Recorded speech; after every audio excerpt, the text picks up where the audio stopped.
Welcome to Pick Up and Deliver, the podcast where I pick up my audio recorder when I get off the train and deliver an episode to you while I walk home. I'm Brendan Riley.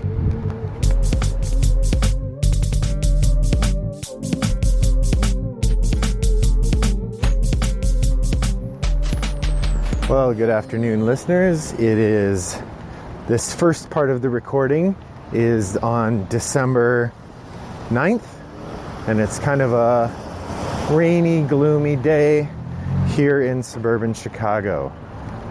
I have pre-recorded a number of episodes with the idea that it is time to do my 200th. So, my plan is that this week, while you are receiving episodes 198 and 199, I will be recording episode 200 in pieces. Each time I have time to do a recording and take a walk, I will record part of it. So if my voice changes or the tenor of the recording changes, it's because through the magic of editing, I'm making a very long episode. Because this is episode 200, and I'm sad to say the end of the second season of Pick Up and Deliver. Let's just jump right into it. So for episode 200, I have decided to revise and update my top 50. The last time I did a top 50 was December of 2017, and I recorded it on the podcast. It was one of the early episodes I did. And since then, I have played hundreds of games. I think I did break 100 last year, and I am at 120 some new games this year. And I've replayed a lot of the games I had played last year. So it seems like it would make sense to do a revised top 50. My method for determining this, I went on PubMeeple, which is a good website full of lots of different resources for board gamers. They have a variety of different foam core templates and reviews and all sorts of good stuff. One of the things they have is a game ranking engine that uses a bubble sorting feature to help you rank a series of games. But if I had put my entire collection in there and tried to rank it, it would have taken tens of thousands of entries in order of choices to do it. Because the way it does is it takes your list and it compares one game to another and you pick which game is better. And you just do that over and over again. And the number of comparisons you have to make is exponential to the number of games you put in. So what I did is I first did a scan through my collection on Board Game Geek, and any game I play ends up in my collection, even if it's not labeled as a game I own. And my first sort of that list was just, could this potentially be in the top 150? So I sorted for top 150. And I went through the whole collection just to say, could this be in the top 150? Is it possible? Because I figured that was a good over-under. If there was any doubt, I added it. If I was sure it wasn't, then I didn't add it. And I may have made some mistakes, but I wasn't really aiming for top 150. I was aiming for top 50. So I figured if I couldn't be sure whether it was 149 or 151, it definitely isn't 50. So once I had that top 150, then I took those and put them into the PubMeeple selection engine. And it still said I had something like 900 comparisons to make, but I just opened up a couple long videos, and while those were playing, I did the selections. So what I have for you today is my top 50 list. I'm going to do the top 40, and then I'll take a break before the top 10 to do a little review of the games that had dropped off the list and some honorable mentions, games that almost made the list but did not, and then we'll do the top 10. So buckle in, this is going to be a much longer episode than we usually do on Pick Up and Deliver, but it's going to be great. Number 50, the first one on my list today is The Resistance. Weirdly, this is at position 50 in the 2017 list as well. It has moved 0 slots. The Resistance is a social deduction game, perhaps the best social deduction game. You'd have to say Werewolf is the granddaddy, but The Resistance is the granddaddy of the modern change to the movement. Don Eskridge's game solves a lot of the problems I have with Werewolf, in that in Werewolf people can get eliminated early on for no reason. There's also very little actual information. The Resistance solves both of those, and actually the roll cards amplify that significantly. I really like the way the rolls allow you to do different things and shape the game in excellent ways. If you get a chance to play the Avalon version of the Resistance, I think that's even better. Although I do prefer the science fiction theme. So, the Resistance. If there's one downside, it's that it runs a little bit long for what kind of game it is. Number 50. Number 49 is new to my list. This is Mansions of Madness 2nd Edition. Mansions of Madness is a one versus many game set in the Arkham horror universe. And in the 2nd edition, there's no longer, the one is now a computer. So it's a completely cooperative game. The things I like about it, it's extremely thematic. The narrative works really well. The computer's interaction allows it to shape the story that you're experiencing in really interesting ways. I don't mind the dice chucking for resolution because it's an Arkham game and the universe is supposed to be kicking you in the face. So that's kind of expected for the genre. The downside is it runs really slow, and you often have turns where it doesn't feel like you did anything because you only get 2 actions on your turn, and one of those actions is moving. So sometimes you use your entire turn just to move from one place to another because the characters all move really slow. So narratively, it creeps along at a really slow pace that isn't always fun. But anyway, that's Mansions of Madness 2nd Edition, new to my list. Next up is Detective, a modern crime board game, number 48, also new to my list. This cooperative mystery-solving game is really good. It has perhaps the best development of a mystery of any of these type of games. In the rulebook, they encourage you to set up a big whiteboard and set aside a day or half a day to play these missions, and I found that to be true. When my wife and I played, we usually were playing 2.5 hours at a time, and we were using a whiteboard to keep track of things. It worked out really nice. My big downside is I did not like the app. The way the app interacted was really annoying, and we often had a lot of trouble getting the physical evidence to match up. Like, we just literally couldn't use the interface. So we would find evidence. It should have given us points, but it didn't because we couldn't figure out how to make the computer do the thing that the game should have let us do. Other than that, Detective, a modern crime board game from Portal Games and Ignacy Cevicek. Excellent choice. Hence my number 48. Number 47 on my list, down one spot from where it was last time, is Fury of Dracula. I have the 3rd edition, which is from Fantasy Flight Games, and is the last edition before Games Workshop pulled their license. It is a one versus many game where if you're the one, you're Dracula, you're creeping around Europe trying to avoid the investigators. If you're the investigators, you're trying to find Dracula. I really like the depth of the game, the breadth of it. There's a lot going on. The trickiness of trying to plant things for your opponents to find if you're Dracula. The difficulty of finding Dracula, and when you find him, you don't want to run into him at night because he's so dang mean. All of these things work together to make a very thematic, excellent board game, and perhaps my favorite hidden role game. So I really like that. It occurs to me, I have no idea who designed Fury of Dracula. Given that it's from Fantasy Flight Games, it wouldn't surprise me if Corey Konecka was involved, but I don't know who the designer is. So apologies to them. That's my number 47, A Fury of Dracula. Number 46 on my list is the Martin Wallace classic, A Few Acres of Snow. This is new to my list as well. I had not played this a couple years ago, although it is old enough that I could have. A Few Acres of Snow was groundbreaking for its time. It took a deck builder and used it to manipulate a board. It had very interesting interactions in the area control element of the board. It had asymmetrical goals. So if you're the British, you're trying to do one thing. If you're the French, you're trying to do a different thing. And it works really well. Now, I know supposedly there's a strategy that could break the game, and I haven't looked it up. I also haven't played this game enough to have it be a problem. It would be interesting the first time I played to encounter that, but I haven't looked it up, and I don't play with people who tend to look that sort of thing up. So, thus far, it has not been a problem for me. That's number 46, new to my list, A Few Acres of Snow. Number 45 is The Networks. This is from Gil Hova and Formal Ferret Games. It is down 24 slots from its previous position, which would put it at 21. So it's dropped considerably. I think the main reason, it's a very entertaining game about running a TV networks. Lots of funny theme on the cards. Very interesting gameplay in terms of trying to build shows that will both have longevity now, but also when you retire them will continue to get you residuals in reruns, that works really well. The different kinds of bonuses and cards make for endless interactions, and I really enjoy the game. The main negative for it, and I think the reason it's dropped so much, it takes a really long time to play. And so I haven't played it much. And thus other games have become more beloved because it's hard to get on the table. It takes a long time.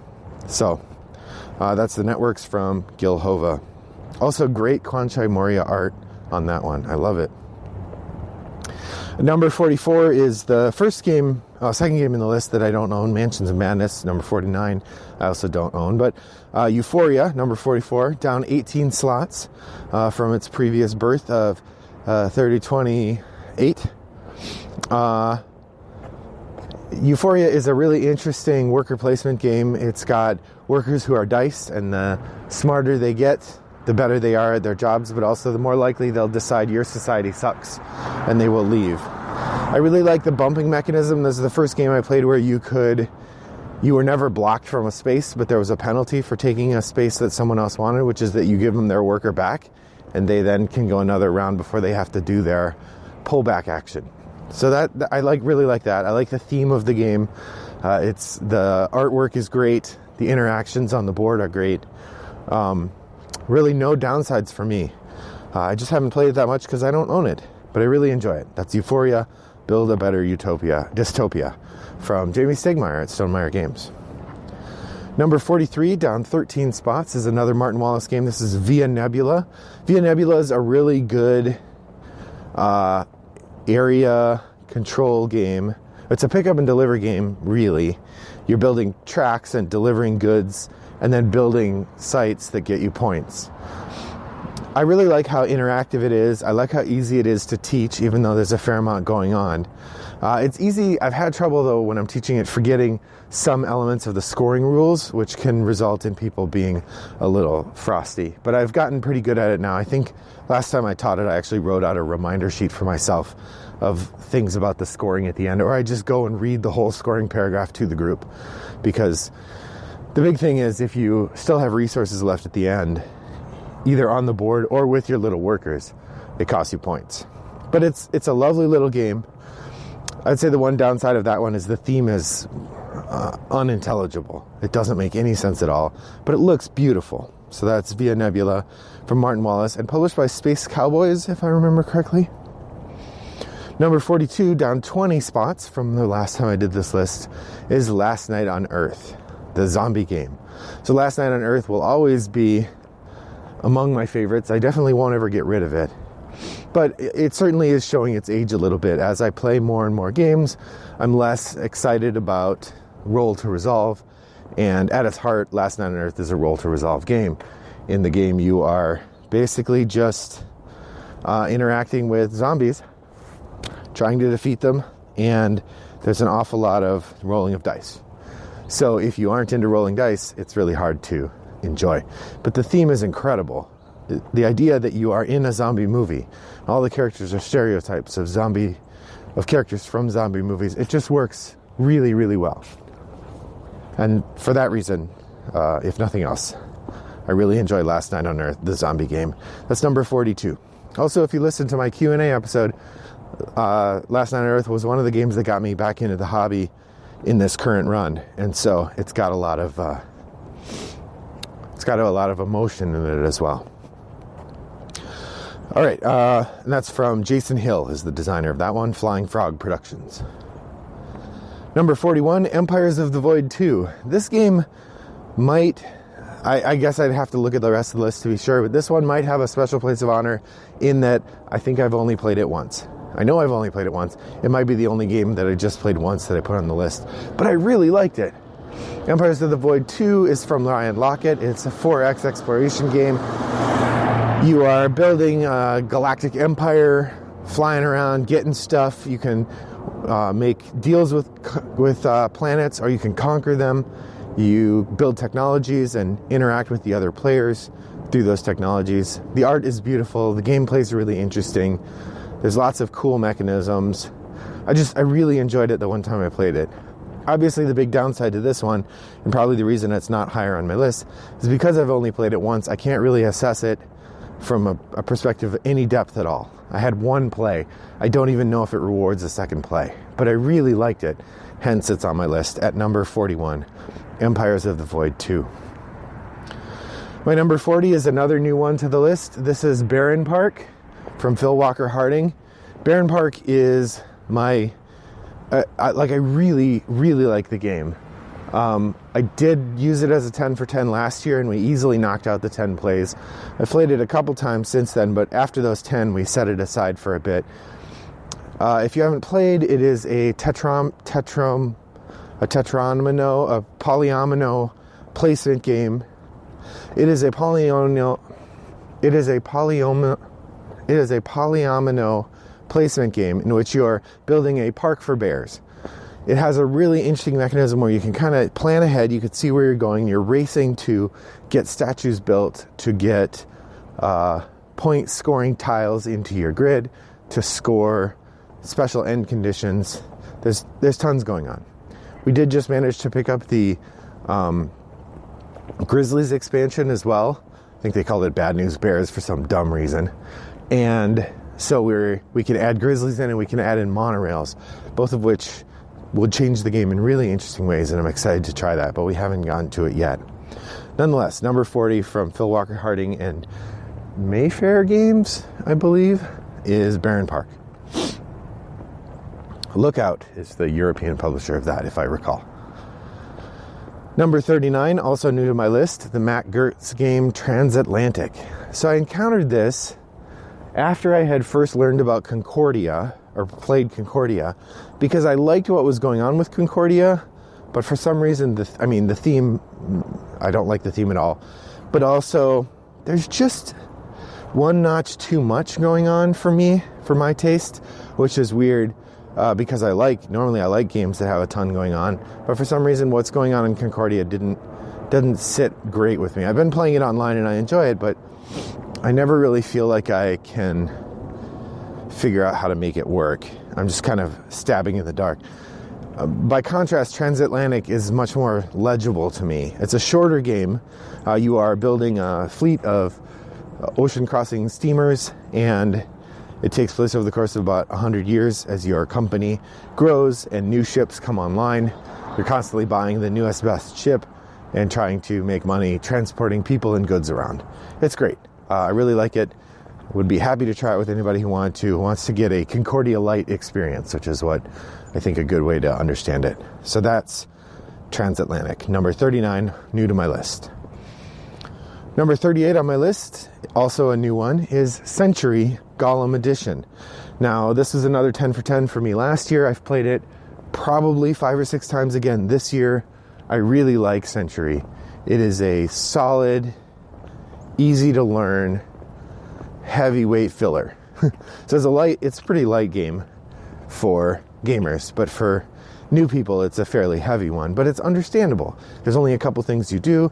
You can kind of get the feel for how it works. You're probably not going to win against an experienced player if it's your first time out, but I have certainly seen people get close and have been beaten by new players. So it certainly can happen.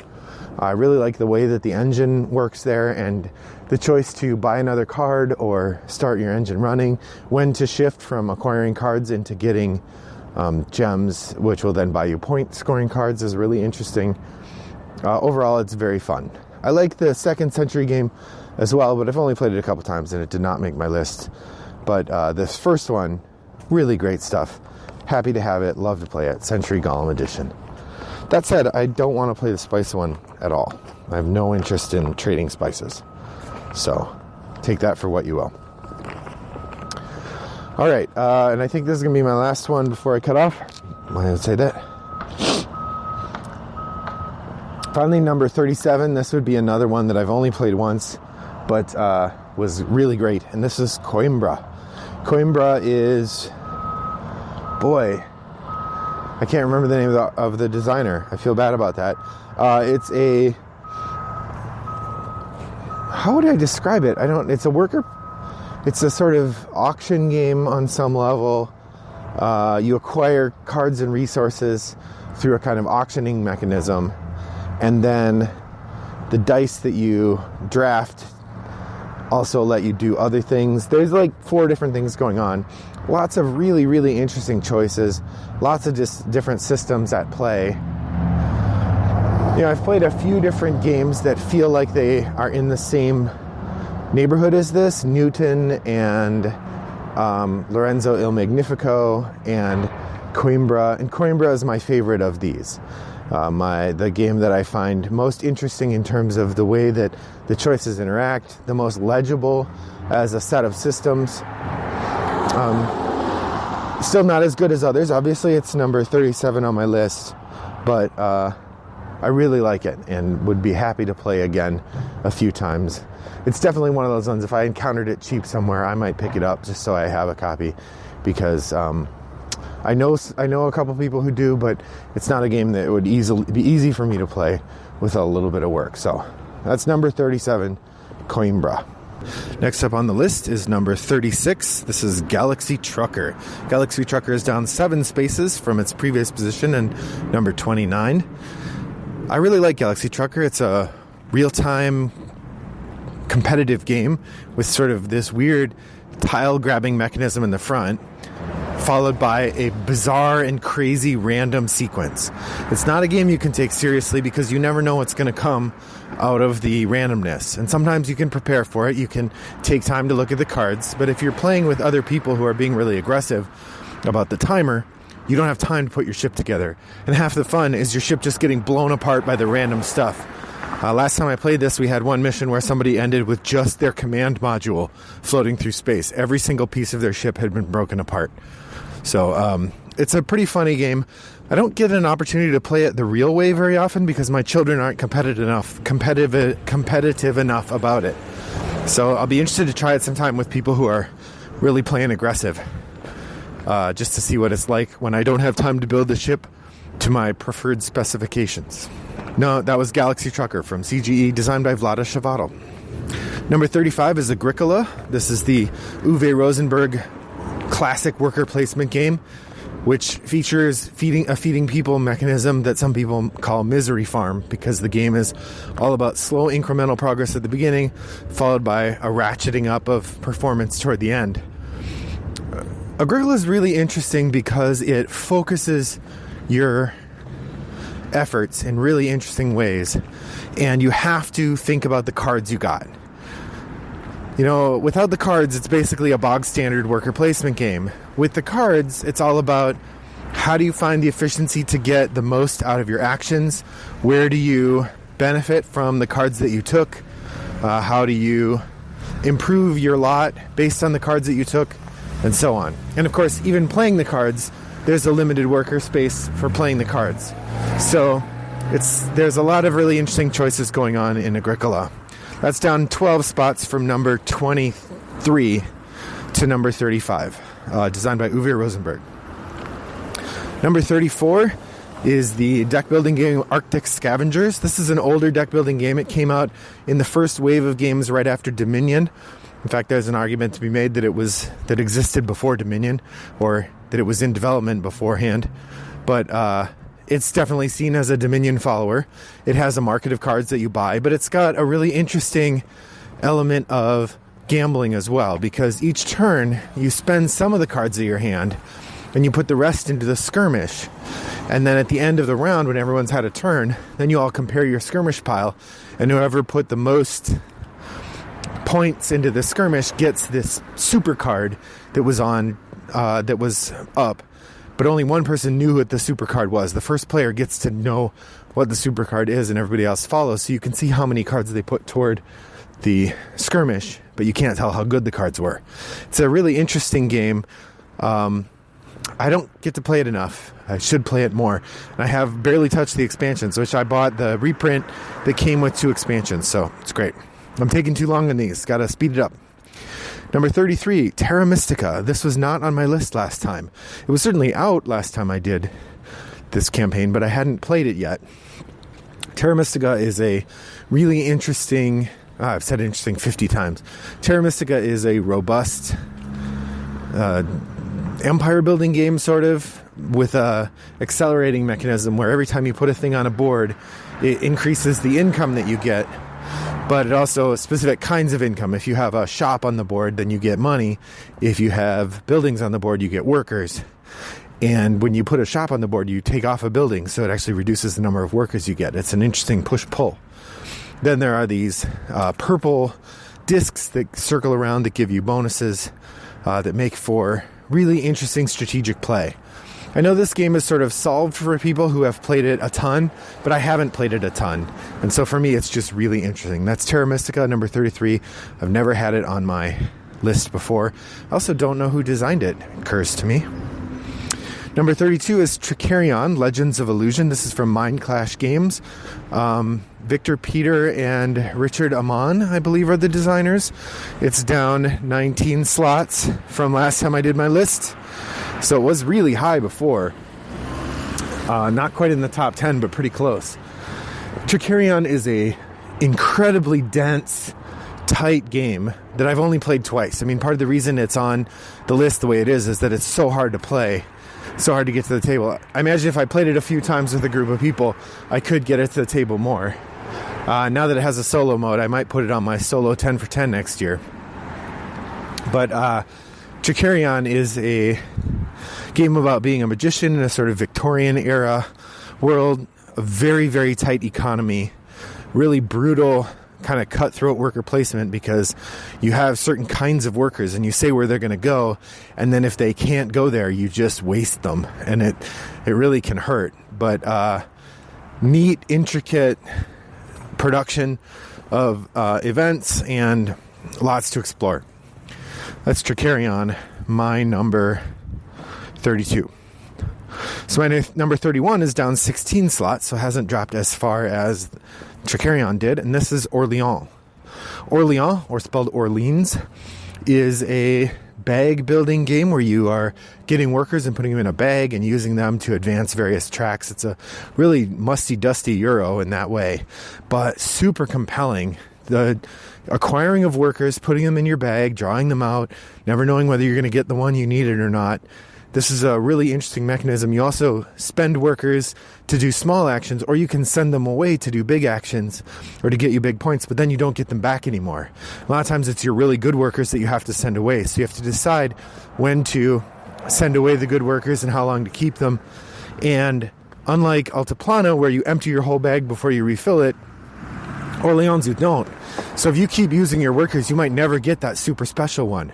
On the other hand, it really hurts to kind of set up all your workers and leave them on your board and not use them with the idea that you would get that bigger worker later. That's Orleans from Rainer Stockhausen and published by TMG. My number 30 is down 29 slots. This was my number 2 game last time I did this. And this is A Study in Emerald. Martin Wallace's incredible deck building card game, area control game with tons of weird game rules and an incredible end game experience in which you find out which team you're on, and whoever's team has the last place player loses. Really compelling, interesting game. Very swingy, and I think it's dropped so much just because it's not as satisfying as I used to find it. Like, I love the narrative, but the gameplay elements are not as compelling as they used to be. I don't know if it's just worn off. Its novelty has worn off a bit, or I've played more games, so I have a broader view. I really like A Study in Emerald. It's very good, but not quite as good as it, to me, as it used to be. That's A Study in Emerald, designed by Martin Wallace. Down 29 slots to be my number 30. My number 29 is Through the Ages, A New Story of Civilization. This is the second Through the Ages game, the revised one. I play it a lot online. I've played it a couple times with cards and cubes, and I love it that way. But it takes a certain amount of table space and time that I don't usually have. But I've been playing it a lot online, and I love the system. I love the back and forth of trying to develop your engine while keeping an eye on your opponent's engine, trying not to get bamboozled by their military or outclassed by their exploration or any of the other many things that happen in the game. You have to balance all of these different factors as you're playing. You're heavily influenced by the way the card row comes out. If you have the right set of cards come out, it gives you a kind of bonus that you wouldn't get otherwise. And it just makes for an excellent gameplay experience. That's Through the Ages, a new story of civilization. My number 29, and new to my list. All right, the next one is number 28. This is kind of new to my list and kind of not. This is Betrayal Legacy. Now, previously, 8 spots further down on my list, number 34, was Betrayal at House on the Hill. And that's a game I still enjoy. However, we have Betrayal Legacy, which amplifies the game in significant ways and makes it so much better. I mean, I still enjoy the regular Betrayal at House on the Hill, but once you've played Betrayal Legacy, the other game pales in comparison in pretty significant ways. So Betrayal Legacy moves up on the list for me, but regular Betrayal is not on my list at all. That's Betrayal Legacy. Rob Davio is the prime designer there, even though it's a Bruce Glasgow game. Number 27 is Sagrada. This is also new to my list. Sagrada is a dice drafting game that I've mentioned many times on the podcast because it's one of my wife's favorite games. I've probably got 25 or 30 plays of Sagrada in, and I'm not getting tired of it. They keep bringing out these little expansions that are great. The last one is called Passions, and it adds this nifty personal power that you can have, and it adds these special clear dice that do different things, and they keep making it better. They keep making it great. You can be a little mean on the dice drafting, but it doesn't feel compelling the way that it is in Azul, where it feels like you have to be mean.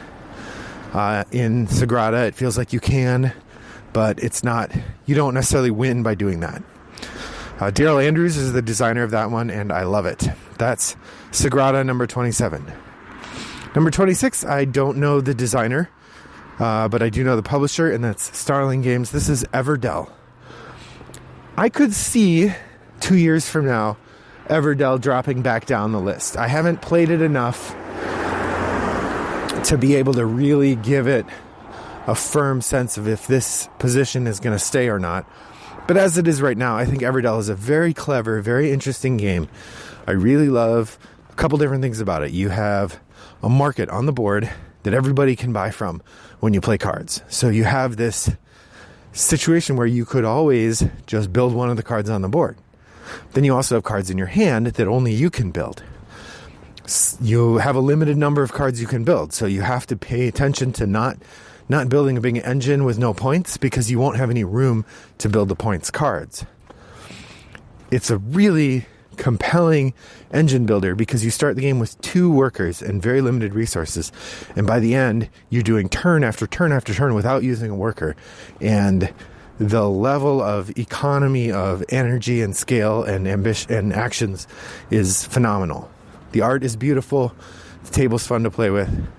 That's Everdell. I have one of the expansions. I have the Pearlbrook expansion. I did not acquire the other 2 because we haven't even cracked the Pearlbrook one yet. So I figure it's silly to keep buying more expansions. But if the game continues to be as good as it has been so far for me, I think Everdell is going to stay where it is. I love it. Everdell. My number 26.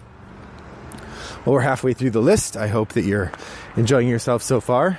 Where are you on this list? Are you higher, lower? I'd love to hear your game, your top 50 if you have one. Post it over on the Pick Up and Deliver Guild.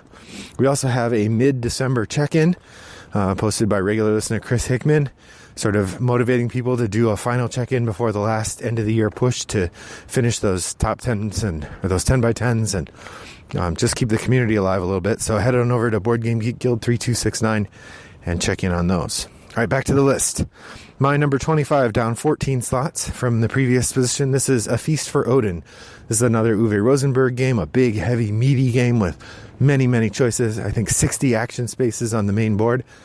I do not have the Norwegians expansion, although I've heard that's incredible. Just the base game, A Feast for Odin, where you're placing these workers, you're gathering resources, you're turning resources into other resources, you're having feasts, you're filling up your board with polyominoes, you're hunting whales. It goes on, and it's extremely compelling. I really enjoy A Feast for Odin, and you should too. The one downside for it, and the thing that probably puts it at number 25 instead of higher up is that it's just really long, so it's hard to get to the table. That's A Feast for Odin. Number 24, another Rainer Stockhausen game. I mentioned a minute or two ago, Orleans. This is Altiplano. Altiplano is another bag builder. Like Orleans, you are gathering resources and you are building things. The couple differences, there's not a big board where you're laying out claims to things. And you do have this warehouse where you have to file your tokens away, kind of like the community board in Orleans. I guess there's a couple things I like about Altiplano that make it better. One, I do like the idea that you finish out your bag before you fill it again. This gives it the game a kind of circularity that Orleans sometimes misses. I think the scoring is a little easier to understand in Altiplano. And with the Traveler, the game is complex enough and interesting enough that it's well worth the play. So to me, Altiplano is the better game, but they're both great, which is why they're on my list. That's number 24, Altiplano. Number 23, down 9 slots. Oh, Altiplano was new to my list, by the way. Number 23, down 9 slots from spot 14 is Terraforming Mars. Don't get me wrong, I still love Terraforming Mars. I think it's a fantastic game. I've continued to get expansions, although I don't have the Turmoil expansion. It's just a bridge too far, perhaps. But I love the game. It's got tons of replay value. It's got really interesting decisions to make all around. The drafting mechanism is fantastic. All around, it's great. I love Terraforming Mars. It's dropped, I guess, because, well, I guess it's kind of samey. Every time you play, it's basically the same kind of game. You have lots of interesting decisions to make, but it doesn't get better each time. It's as good as it's going to be, and it's really good. But I don't feel like I'm getting better at it each time I play. I'm playing. So that's number 23, Terraforming Mars. My number 22. Oh, that's Jacob Frixelis, I think is the name of the designer. Number 22, down 10 slots, is the Carl Chudik multi-use card game Matainai. Matainai is my favorite of the Carl Chudik games, although, to be fair, I haven't played Glory to Rome yet, so it's possible that Glory to Rome would surpass it. But I really like the back and forth of Matainai. I really like the way that you have to pick which parts of it you're going to multiply, and you're always giving up something in order to do something. It is a painful process to have to discard cards to do something, especially because those cards go into a place where your opponent can snatch them up. It's genius, and I love it. The art is beautiful. The theme is quirky and fun. Matainai is my favorite. I love it. Or at least it's my 22nd favorite. My number 21 is new to the list. This is the Vladimir Suchy game about ruining not only your finances, but also your reputation and your chances at Parliament. This is the Prodigal's Club. Prodigal's Club is a sequel to Last Will, and it's got all of the same juicy decisions to make. It's got these weird cards. It's got a hilarious theme. It's got really interesting conflicting scoring tracks. Like there's 3 different tracks and you have to try to progress on all of them because the game ends when someone maxes out one of them, and then I think everybody scores their worst one. So there's an interesting push-pull where you're trying to keep them all good, but if you're ahead of the others in 2 of them, you could max out the 3rd to trigger the end game. And it's great.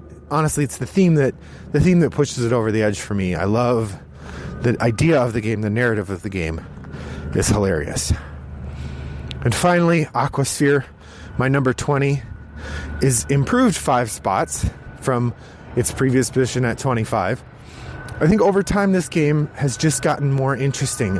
I've come to see that the levels of decision at play in the different actions you're taking and in the interplay of the robots and the progress bar and the submarines, it's just, there's so much going on there that it's mind-melting. And if there's one thing I've discovered in doing this top 50, it's that I lean toward enjoying games that are mind-melting.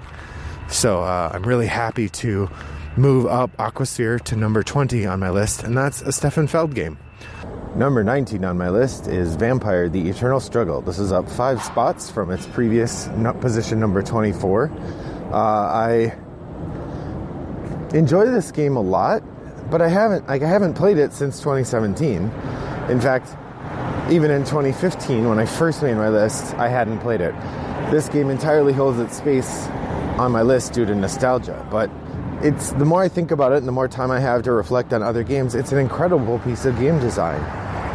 You know, Vampire: The Eternal Struggle was created by Richard Garfield as an answer to the complaint that Magic and the other games like it were all for 2 players. And it's a large game for lots of people, and I think it's really incredible. I keep thinking one of these days I should organize my decks into decks that you could just pick up and play, and try to get in the habit of playing it again, but I probably ought to be realistic and say that's never going to happen. Nonetheless, it's an amazing game. Vampire: The Eternal Struggle, number 19. My number 18 is a game that, like a few others on this list, holds my imagination more by recognizing what it is than having played it very much, and that's Brass Lancashire. Brass Lancashire is a Martin Wallace game. I actually have the older version that's just called Brass, but it's a really incredible economic game where you're making interesting decisions throughout. You use these cards to figure out where you can go. The 2 remarkable things about the game are that it has a 2-stage process where you build your canals first, and then when that age ends, then you build rails. So you have this kind of 2 halves. And you've got this neat thing where when you build a thing, it produces goods, and other people can take those goods. And the idea represented by those goods is that this is the output of the mine. So if you build a coal mine and other people take the coal, they're not taking the one coal that the mine produces, but instead they're taking that percent of the mine's capacity to produce coal. So you're sort of secretly building these networks of supply. And the way that plays out in the game is that once all the coal has been taken by your mine, then you get to flip it over and you get a bonus. And that's true for each of the different products. So it's a really neat system, definitely worth trying. That's Brass Lancashire, my number 18. It's down 12 spots. Because I keep adding games above it. Number 17, from Vlada Shavato, this is Dungeon Pets. Dungeon Pets is a worker placement game that's got a couple really neat mechanisms. In it, you play a group of minions, actually the minions from Dungeon Lords, who have set up shop raising pets to sell to Dungeon Lords. The couple neat mechanisms are you allocate your workers in batches, and then you all reveal and you get to place based on how valuable the batches you made are. So you could make a couple really big batches and then only do 2 actions in a round, or you can make a whole bunch of small ones and you do a lot of actions, but you do them late so other people might get ahead of you and take the spaces you want. It does have a pretty limited set of spaces, and for me it's moved down 13 spots. It was number 4 before. The main reason it's moved down is that luck plays a significant part in resolving things. You draw these cards to sort of say what your monsters want, and if you haven't prepared properly, you can get really hosed by those. And the scoring is really, really swinging. I've had games where I ended with, between 5 and 20 points, and games where I ended with 60. And that's a huge swing. So that's Dungeon Pets, my number 17.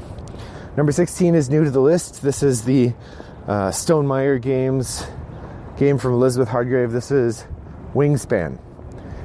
New to my list all the way up to number 16. It must be a really great game, and I think it is. I understand there are people who complain it's not as good as an engine builder as other games. That's true, but I think it's a pretty accessible game and really fun. I like getting the birds. I like building up the tableaus. I like when you get a little convenient combo.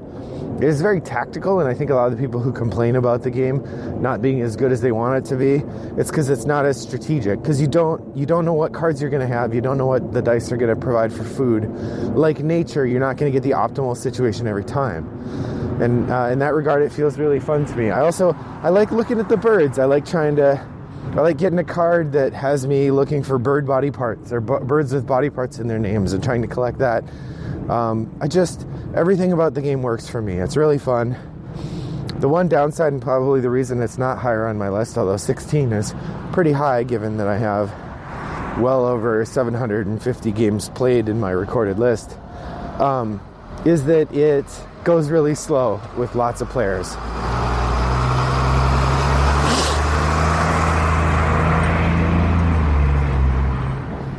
Is that it goes really slow with lots of players. I wouldn't play it with 5 again unless I know all 5 of them are fast at making decisions. And I generally don't like to play it at 4 with a new player because it goes too slow and there's a lot of information on the cards. So if you have somebody who really wants to grasp everything that's going on before they make a decision, it can be really, really dragged down. I've had games of it take over 2 hours, and it really should be about an hour to be fun. But nonetheless, that's Wingspan, my number 16, new to the list. Number 15, down 12 spots, previous is Pandemic Legacy Season 1. Regular Pandemic is off the list entirely, but Pandemic Legacy Season 1 is an amazing experience. If you haven't had a chance to try it, you absolutely should. I don't think there's a better narrative experience in board gaming. That said, why is it my number 15? Because I can't play it again. Pandemic Legacy Season 2 is fine.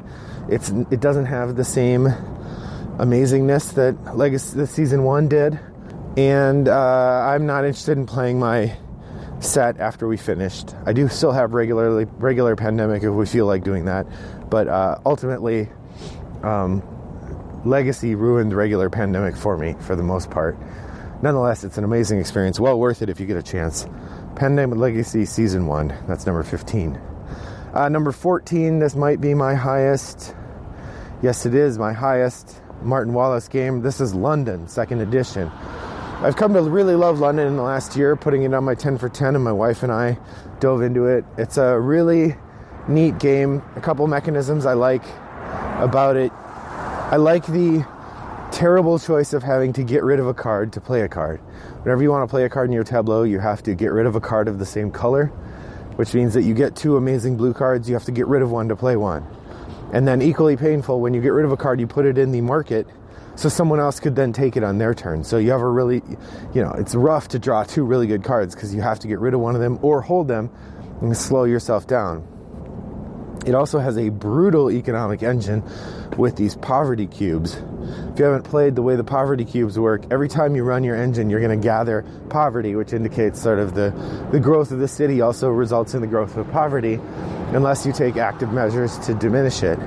At the end of the game, you all compare how much poverty you have, and whoever has the least, they discard all of theirs, and their final score is what they have. Everyone else discards the same amount and then takes a penalty based on how much more they have. And if you have very much more, it destroys your score.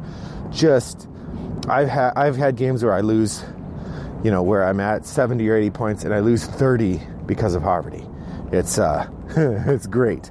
Really brutal. That's London 2nd edition. The 2nd edition from Osprey Games is just beautiful as well. So that's number 14, new to my list.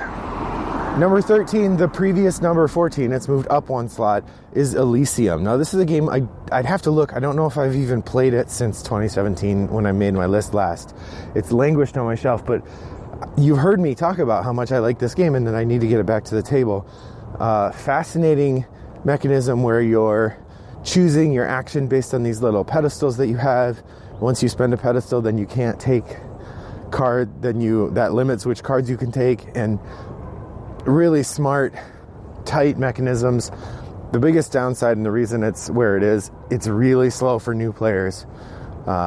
Really slow. So definitely a game I need to get back to the table more. I need to think about playing this one with my wife as maybe on my 10 for 10 next year. That's Elysium number 13. Number 12, just above Elysium, and I would say a game I like better, is brand new to the list, Carpe Diem. This would be the highest rated Stefan Feld game on my list. Carpe Diem is a tile placement game about building a town in Rome or something.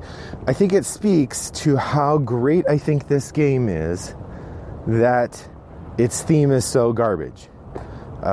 When I say garbage, it's just the theme means nothing. You have these buildings that get you bonuses, and they could just be colors. It wouldn't shape the game at all. But the choices, there's so many good choices in the game.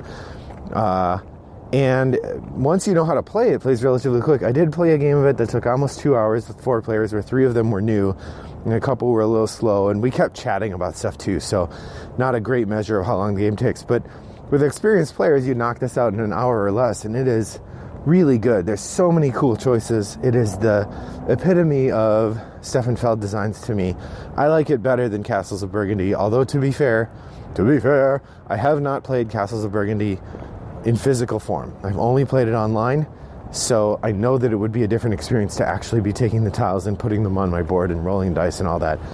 And that might change things for me. I'm pretty seriously considering getting that new edition of Castles of Burgundy. Either, if I don't get it for the holidays, maybe with some of my credit card bonus points, I will get that in the post-Christmas time. But anyway, that's Carpe Diem, my number 12. My number 11, Pulsar 2849. This is another Vladimir Suchy game. Another one, kind of like Elysium, I haven't gotten to the table very much because it's so big and meaty, but oh man, it's fun. This game has a lot of variety in the personal player boards and in the numerous ways that you can set up systems to give yourself points and dice. But the interesting mechanism is this dice action selection sequence where you roll these dice, they go on this grid, and then you have to decide, are you taking the higher batch or the lower batch? Really interesting decisions to be made there. And like a lot of Vladimir Suchy games, tons of stuff to do. And while the theme isn't amazing, it does explain itself pretty well. And so if you're willing to take the theme at its face value, it gets you a lot of the way there. So that's Pulsar 2849, my number 11, new to the list. So that brings us to the end of the 11 through 50. So before I do my top 10, I want to take a moment to reflect on some fallen heroes. By which I mean, having made the list now, there are a number of hold on.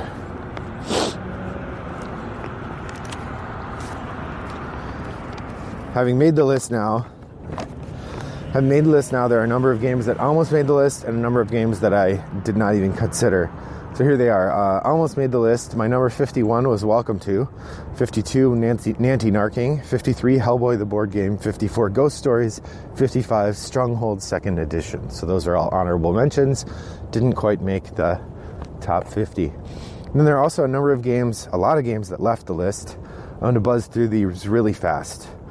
Castles of Mad King Ludwig, Ticket to Ride Europe, Shakespeare, Olympus, Seafall, Lemuria, Pandemic, Fortune and Glory, The Arrival, Elder Sign, Loop Inc., Harry Potter Hogwarts Battle, Epic Resort, Dungeon Lords, Legendary Encounters, an alien deck building game, A Touch of Evil, Mythotopia, Legacy Gears of Time, 5 Tribes, Back to the Future, Onward to Venus, Shakespeare, and 7 Wonders. These are all games that left the list since last time I did it. Most of them are games I still enjoy in various ways. It's particularly sad to see A Touch of Evil go because I like that game a lot, but I've come to recognize that I like it for nostalgia rather than for quality. It's not a great game, but I sure enjoy playing it. So I think in that regard, I overlap a lot in my taste with Jamie Kagi of the Secret Cabal. I don't like Dudes on a Map games as much as he does, but I have a soft spot in my heart for crazy weird games that I enjoy, even though I can recognize they're bad. Seems like something he likes. So, all right, on to the top 10. I may give myself a couple extra minutes to talk about each of these, or more than I'm trying to stick to about a minute each, but these games will get a little bit more. They are my top 10 after all. But I probably won't talk about them too much because I bet you know most of these games. You listen to my podcast, I talk to you 2 or 3 times a week, and you've heard me talk about all these games, I am sure. To that end, I encourage you to take a moment and try to figure out what are the top 10. Grab a scratch piece of paper if you're in a place where that's convenient, or you can just pause it and say them out loud to yourself. What games do you think are in my top 10? All right, I'll let you pause now. And we're back. Okay, here we go, top 10. My number 10, new to the list, Cerebria: The Inside World. You had to know this was coming. This is a new game from Mind Clash. I played it as part of my 10 for 10 this year, and I did get it finished. It's great. I really like the team elements. I really like the abundance of choices and the complex interlocking systems. I recognize why people don't like it. It is incredibly hard to teach, and there's an awful lot to keep track of while you play. So I recognize and affirm the idea that it's not for everybody, but it is definitely for me. I love the art. I love the theme. I love playing it. I have a great time every time I do. That's Cerebria, The Inside World. My number 9, also from Mind Clash Games, down one slot, is Anachrony. Anachrony is a worker placement game about time travel. Not as tight as the other games. I think both Tricarion and Cerebria take more energy to make work. Anachrony is the most approachable of the three, but there's still a lot going on. It does take a good 20 minutes to teach, and it's almost every time I teach it, I have something I forgot to say that I have to jump in and remind people. Just part of how I teach that, I say, I'm going to forget something. I apologize in advance. When I remember it, I will tell you, because there's just a lot going on. But the table presence of this game is amazing, especially if you have the little miniatures. I love the push-pull of the shared public spaces that everybody tries to go, and the private action spaces that you build up over the course of the first few rounds. Ideally, you build up some personal buildings, you get some personal workers, and then in the later rounds, when it's more expensive to have the machines that let you go to the public spaces, you can use the private spaces and get this whole engine going. It's really great. I like the asymmetrical powers. It's fun to kind of tackle different approaches to trying to win. And I'm looking forward to seeing what the expansion content brings when the super duper box comes. I think they're now predicting February or March. No, they're saying it's going to be manufactured in February. So they're like a year overdue, but it's going to be great. So that's Anachrony, my number 9, down one slot. In Anachrony's old slot at number 8 is a game I had not played before, but wow, did I love its brain burn. I loved its mechanisms. This is Shipyard from Vladimir Suchy. Shipyard is a game where you are building a big ship, and you're taking actions to add pieces to the ship, to add crew to the ship, to add things like guns and cranes to the ship, and then you sail the ship on a test run, and the people watching from the canals, which you've also had to recruit and build, give you points for your ship based on whether you put the stuff on the ship that they wanted. There's a ton of mechanisms going. I've described it to people before with the idea that I just almost saw a car accident there. Somebody pulled up to a stop sign and decided to go as though the other people had a stop sign too. The other people did not, and they almost crashed. So, back to it. I've described shipyards to people as though Vladimir Suchy said, "Yo, Doug, I heard you like rondels, so I got some rondels for your rondels." It is a game full of them, with lots of interesting things to do when you play. Also a bit on the punishing side. You could get stuck with a big boat in your dock that you never run, and then you never get any points for it at all. That can hurt. But Shipyard, my number 8, really fun. Number 7, down 2 slots from Corey Konecka. This is Star Wars Rebellion. Another game I play, maybe once a year. It's really fun. It's a big, big old game on the table. A couple things I like about it that I haven't seen in other games. The story points that let you play out Star Wars adventures are really neat in a way that I haven't seen in a lot of other games. It feels like playing the Star Wars trilogy, the original trilogy, as a game. The diverse win conditions is neat. The idea that the Empire wins by finding and destroying the Rebel base. Of course they do. And the Rebels win if they gather enough support in the galaxy by staying alive long enough to gather the support in the galaxy. It's a great back and forth, a great push-pull. That's Star Wars Rebellion. Down 2 slots from number 5 last time, but an excellent game. Well worth the time if you have a half a day. It takes a long time to play. Number 6, this is the biggest yo-yo game, by which I mean this used to be my number 2 game. I had this as number 2 in 2015, and then we hardly played it at all, so it dropped to number 35 in 2017. It's back to number 6. This is Sherlock Holmes Consulting Detective. Now, my wife and I have played a lot of these detective games, and I will say Sherlock Holmes is the best. Here's why. You don't have to use a device, which as much as I enjoy Chronicles of Crime and Detective, I like not having to have a device. There's something about just being at the table, just doing stuff at the table. It's really satisfying. Second, the mysteries are the best. I'm sorry, the detective mystery, there's some parts of it that are good. The Chronicles of Crime one I thought were okay, but either way too easy to figure out or completely impossible. Sherlock Holmes, these are difficult, but you can understand the leaps and the character of Sherlock, the way that he moves through. I've heard reviewers say like, oh, Sherlock's so unrealistic, blah, blah, blah. Have you read a Sherlock Holmes story? He is unrealistic. The whole idea that he can like find a cigar butt and know from that cigar butt who the murderer is unrealistic. But if you play the game the way he would, you could use that cigar butt to find out who the murderer is. It's really pretty incredible, and I love it. We're halfway through the Carlton House and Other Murders, which is the third box and the last of them that we haven't played. However, in this coming year, they are coming out with a fourth box. I'm really excited. The guy, I've corresponded a little bit with the guy who designed it. He designed the Sherlock adventure in Unlock. And he said it's been really fun designing that. So I'm very excited to see Space Cowboy's next Sherlock Holmes consulting detective game, and I'm sure we'll keep it up when we get to 2021 and I do this list again. I'm sure Sherlock Holmes will still be near the top. That's number 6, Sherlock Holmes Consulting Detective. We're up to the last 5. My number 5 is new to the list. I had not played this. In fact, I don't think it had come out in 2017. This is Gloomhaven, the amazing Isaac Childress dungeon crawler game. If you don't know what Gloomhaven is, I'm not going to be able to explain it to you in a minute here, but I'm sure if you're listening to this podcast in its 200th episode, you're at least familiar with the name. I really have enjoyed Gloomhaven as a legacy experience playing with my wife and daughter. We played a lot more in 2017 than we did, or in 2018 than we did in 2019. We played hardly at all this year, but I'm hoping we'll be able to get back into the rhythm next year, because boy, I like it, and there's a lot to play yet. And I got the expansion, and now he's announced Frosthaven, and we're nowhere close to finishing Gloomhaven. So I want to be justified to buy Frosthaven in 2021. We'll see where that goes. So that's Gloomhaven, my number 5.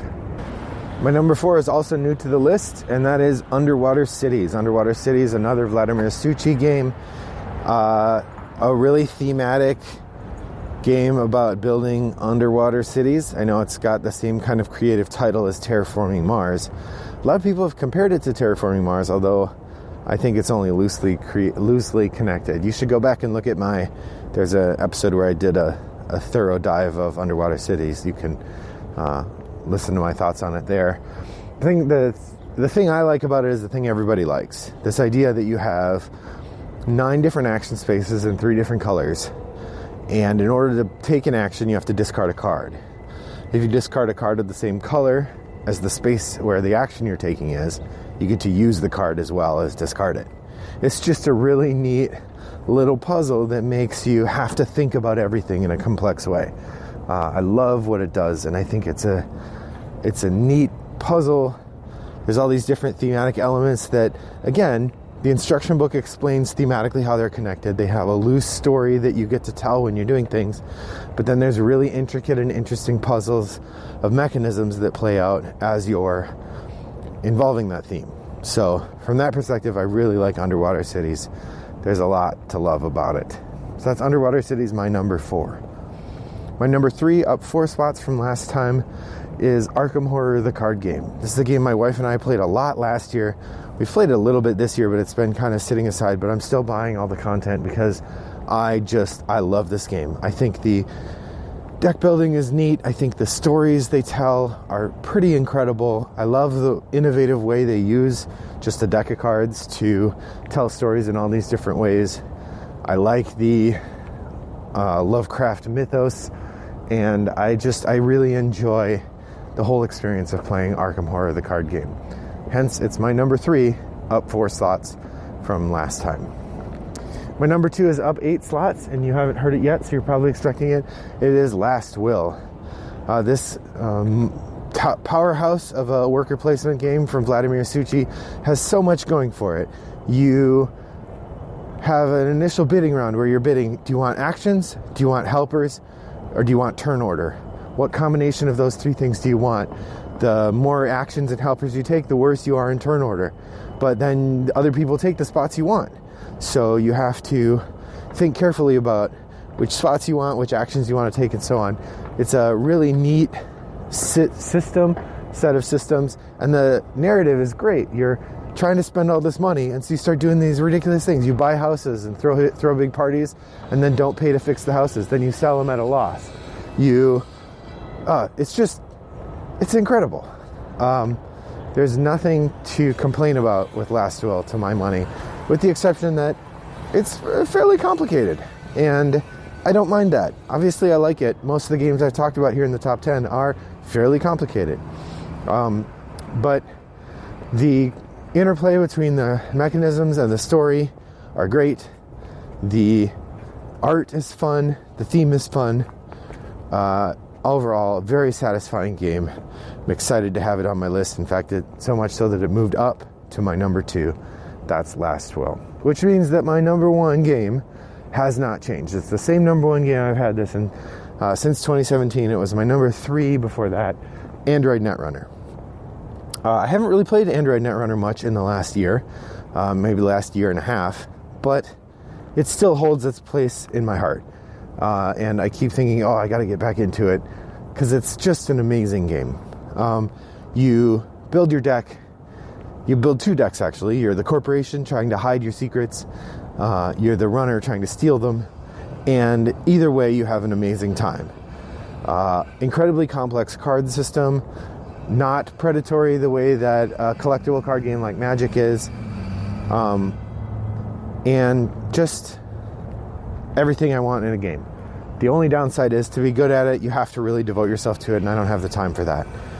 So that part has kept me out. Also, it's complicated enough that it's hard to find other players. But because it's a lifestyle game, there are plenty of other players around. You just have to be willing to take the time to go find them. So that is my number 1 game, Android Netrunner, from originally designer Richard Garfield, and then a number of designers since then. So that is the end of my top 10 and my top 50 and season 2 of Pick Up and Deliver. Thank you very much for joining me on this wild ride as we got up to episode number 200. I'd love it if you'd pop over to Board Game Geek and let us know what your new top 50 is, if you have one, or even just your top 10 or your top 5 or something, or comment on mine. We're also, listener Chris Hickman started a mid-September check-in page where we talk about how we've been playing so far, and I'm going to I think at some point I'll probably do an interregnum episode where I record one episode about how December went, sometime in late December, early January, and then the show will come back on its normal schedule in mid to late January, after my January term class has finished. So with that, I'd like to thank you all for taking the time to listen. Those of you who come over and post on the Board Game Geek Guild and number 3269, I really appreciate having the feedback and knowing that people are listening. I hope that you have a pleasant holiday, get to play a bunch of games, and generally the end of the year goes well for you. So with that, I'm signing off for season 2. I look forward to seeing you in season 3. And until next time, I hope your next walk is as pleasant as mine was. Bye-bye.